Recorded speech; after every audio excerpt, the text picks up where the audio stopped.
3.30 pagi ya. Nah, menurut ibu tuh gimana? Ya biar nggak apa-apa, biar lebih lihat lagi anak-anaknya lebih pagi, lebih semangat lagi, jadi nggak terlalu siang kan. Tapi ibu sendiri di rumah jadi lebih repot nggak? Kalau aku sih di rumah nggak terlalu repot, jadi ya nggak apa-apa, nggak masalah. Masalah ya? Dan dari anaknya sendiri tuh susah bangun nggak atau gimana ya? Kalau susah bangun emang sudah biasa, tapi kita harus usahakan dia lebih bangun lebih cepat lagi, karena kan biar disiplin juga kan. Kalau dari jam tidurnya ada perubahan nggak? Mungkin Kalau lebih jam sore tidur gitu. lah sudah biasa, dia tidurnya lebih jam 1, jam 12. Oh gitu. Tapi dibangunin dia bisa sama papanya Bisa kan. bangun ya? Iya. Kalau berangkat ke sekolah tadi jam berapa Bu? Jam 6 Kita jam 6 lewat 10. Jadi biar pas kesininya tengah 7. Tapi dengan kebijakan masuk jam 6.30 ini Ibu dukung nggak positif Bu dengan masuk lebih cepat ini Bu? Ya udah biarin nggak apa-apa, lebih awal lebih baik dah, biar lebih semangat lah, biarin nggak apa-apa, aku dukung KDM dah. Berarti ya ibu lebih milih jam ini daripada jam semula ya?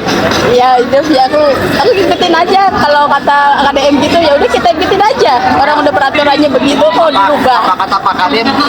Dukung Bu ya?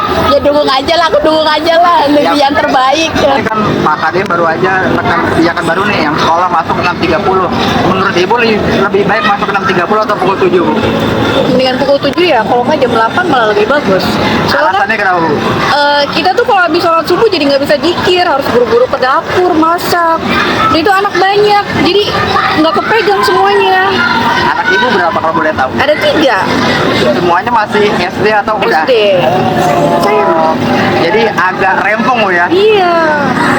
Nah kalau menurut Ibu ini dengan masuk 6.30 berarti habis subuh bener-bener Ibu langsung masak, langsung mandiin anak atau gimana Bu? Iya.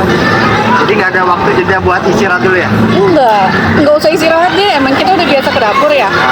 Buat sholat dikira aja tuh nggak sempat gitu, jadi sholat langsung udah buru-buru ke dapur. Nah Ibu dengan kebijakan ini harapannya apa Bu ke Pak Gubernur atau mungkin ke pemerintah Kota Depok, harapannya seperti apa? Kalau bisa sih masuknya rada disiangin ya, pulangnya nggak apa-apa deh siang gitu.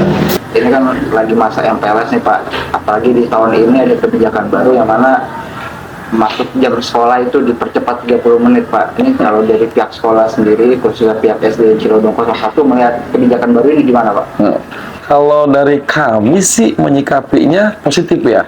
Dalam kata kita berusaha, meskipun secara kajian mendalam belum saya baca nih, ada kajian nggak bahwa kalau masuk segitu tuh apa dampaknya terhadap anak-anak. Tapi kita sebagai kepanjangan tangan pemerintah, kita berusaha untuk ikutin sesuai dengan anjuran kementerian. Dan kementerian pun dari Pak Deddy Mulyadi mungkin ada sesuatu yang ingin dicapai oleh beliau. Saya sangat mendukung dan berusaha untuk menjalankan itu dengan catatan kita lihat evaluasi ke depan bagaimana anak-anak kami gitu untuk menjalankan itu. Tapi tadi pagi saya datang hadir jam 6 kurang 15. Alhamdulillah anak-anak udah banyak. Dan saya lihat dari raut muka, dari segala macam ya, gestur apa, alhamdulillah cukup bagus ya, gitu ya. Dan mereka senang kayaknya gitu ya. Dan orang tua pun saya liatin nggak tahu semuanya atau gimana, tapi secara pandangan mata saya sih mereka terlihat support gitu ya, gitu. Tapi kan ini mungkin kalau dibandingkan dengan tahun lalu yang mungkin masih masuk jam 7 gitu Pak ya. Iya. Ini apakah ada respons dari grup-grup orang tua yang misalkan protes Pak ini kenapa lebih pagi, atau mungkin ada respons dari orang tua yang respon negatif, ada nggak sih Pak? Ada Pak, itu pasti ada ya. Ada, cuman tidak disampaikan ke kami secara mutlak gitu, protes tuh enggak.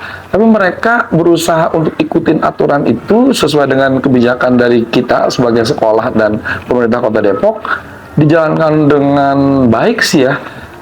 Suara sumbang itu pasti ada ya, tapi kita kan belum melihat dampaknya yang besar tuh apa sih nanti ke depan gitu. Tapi yang pasti kita rasain cukup positif ya gitu. Mungkin masukannya ke depan kita harus betul-betul evaluasi apakah dampaknya itu secara positifnya lebih banyak gitu, apa negatifnya yang lebih banyak gitu. Itu harus dikaji dan dievaluasi ulang gitu ya. Tapi dengan catatan ketika keberhasilan itu terjadi, lanjutkan gitu ya. Kalau menurut saya begitu. Jadi harus benar ada kajian lah, dalam artian gitu. Kalau menurut Bapak mungkin ini perlu dia selama berapa bulan Pak untuk sebelum kita melakukan evaluasi terkait dia masuk ini Pak? Kalau saya sih lebih cenderung 6 bulan ya. Karena 6 bulan itu prosesnya kan panjang ya. Jadi bisa ngelihat nih hasilnya apa aja gitu ya, dampak buruknya apa aja gitu. Nah baru bisa terlihat. Tapi kalau hanya sebulan belum bisa dilihat.